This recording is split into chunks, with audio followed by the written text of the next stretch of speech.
Vous savez, nous avons dans notre culture une idée plutôt particulière selon laquelle aider les autres est toujours la bonne chose à faire.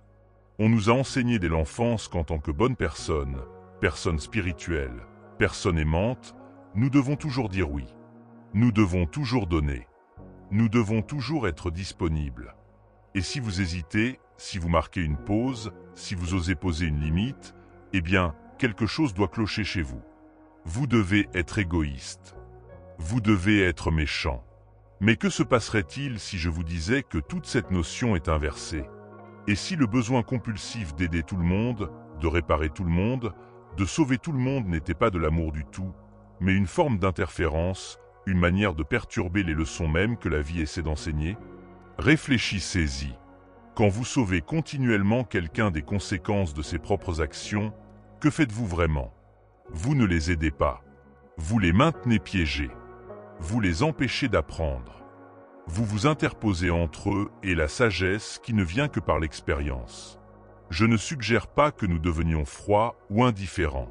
Ce serait un autre extrême, n'est-ce pas?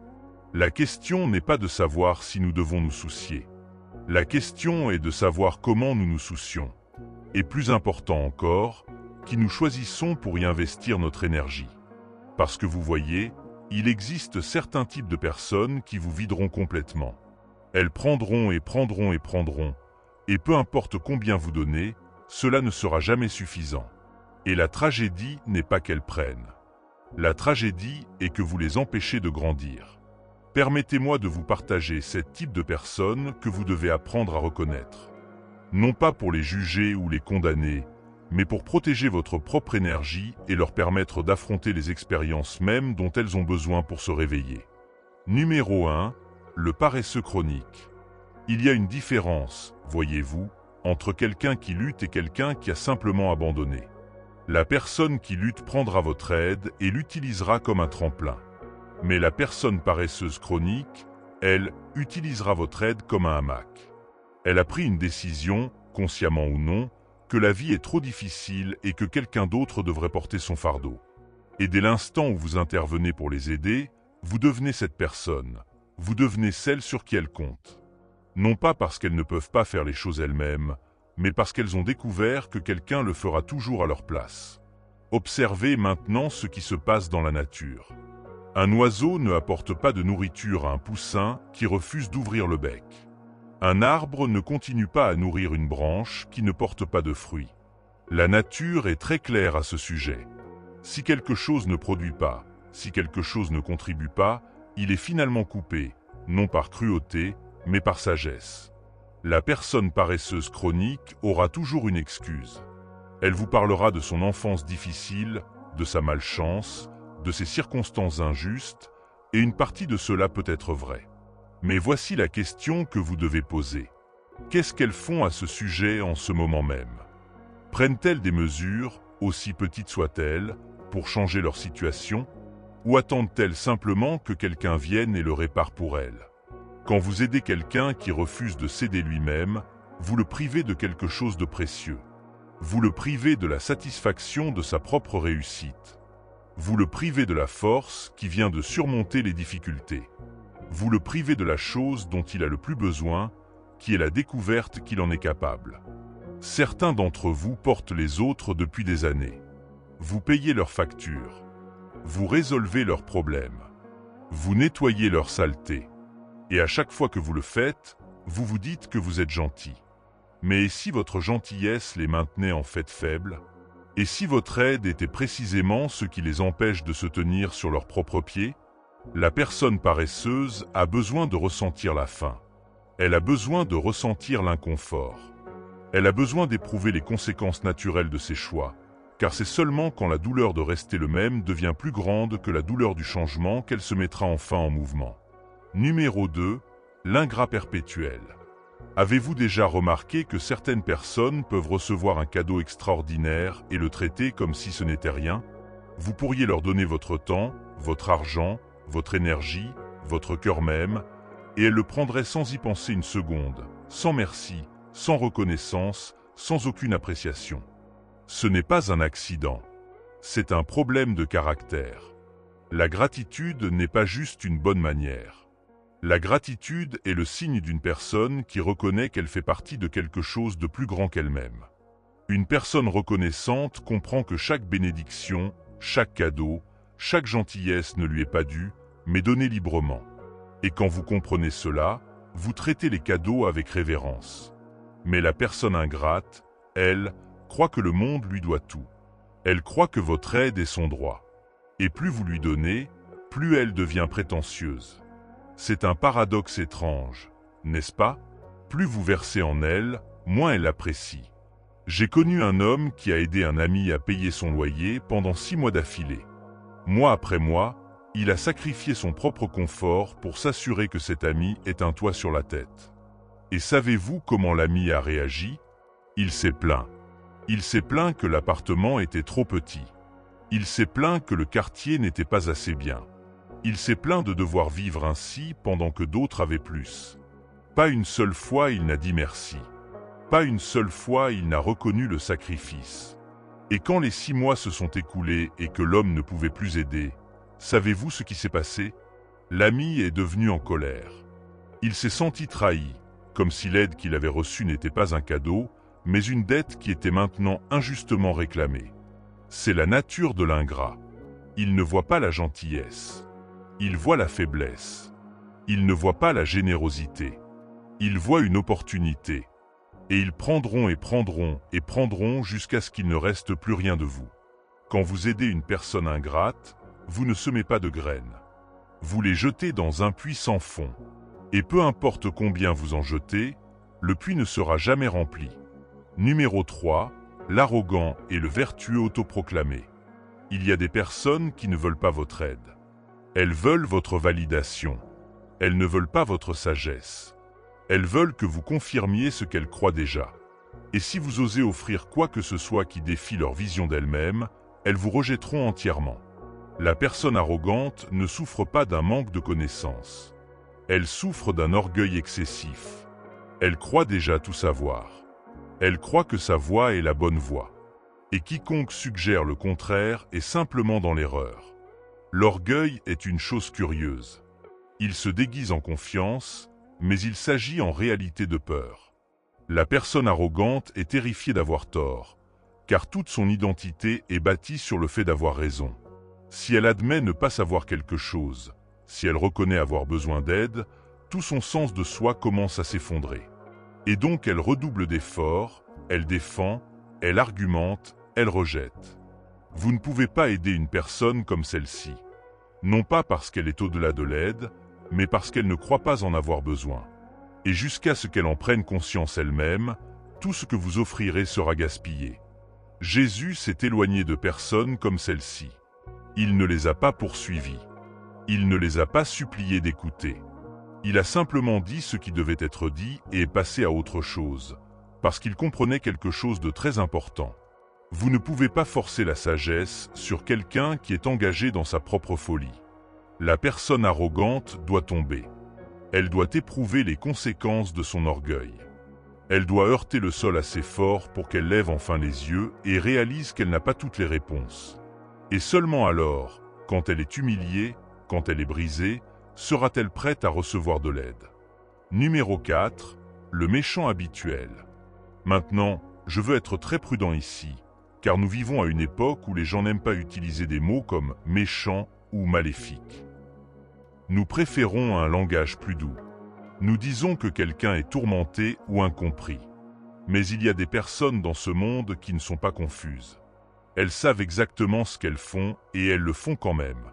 La personne méchante n'est pas quelqu'un qui commet une erreur. Nous commettons tous des erreurs. La personne méchante est quelqu'un qui a fait de la méchanceté son mode de vie. Elle ment, elle triche, elle manipule, elle fait du mal aux autres sans remords. Et quand on la confronte, elle ne se repent pas.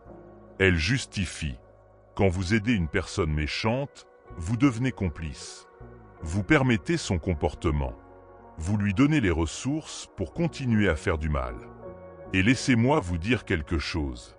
Elles utiliseront ce que vous leur donnez non pas pour changer, mais pour plonger plus profondément dans leur méchanceté. Il y a une raison pour laquelle les traditions de sagesse à travers les cultures mettent en garde contre le soutien à ceux qui font le mal. Ce n'est pas parce que nous manquons de compassion. C'est parce que nous reconnaissons que certaines personnes ont choisi un chemin qui mène à la destruction. Et si vous essayez de les en écarter, elles ne feront que vous y entraîner avec elles. La personne méchante ne veut pas être sauvée. Elle veut être renforcée. Elle veut que quelqu'un finance ses manigances, couvre ses mensonges, nettoie ses saletés. Et si vous assumez ce rôle, vous ne les aidez pas. Vous vous associez aux ténèbres. Numéro 5. L'insensiblement fou. Un fou n'est pas quelqu'un qui manque d'intelligence. Un fou est quelqu'un qui refuse d'apprendre. Il commet les mêmes erreurs encore et encore. Il ignore les conseils. Il rejette la sagesse. Il touche le poil chaud à répétition et se demande ensuite pourquoi sa main est brûlée. La différence entre une personne sage et un fou est très simple. Une personne sage apprend de l'expérience. Un fou ne l'apprend pas. Maintenant, voici ce qui rend cela particulièrement difficile. Le fou viendra souvent vers vous en détresse. Il sera en crise. Il sera désespéré.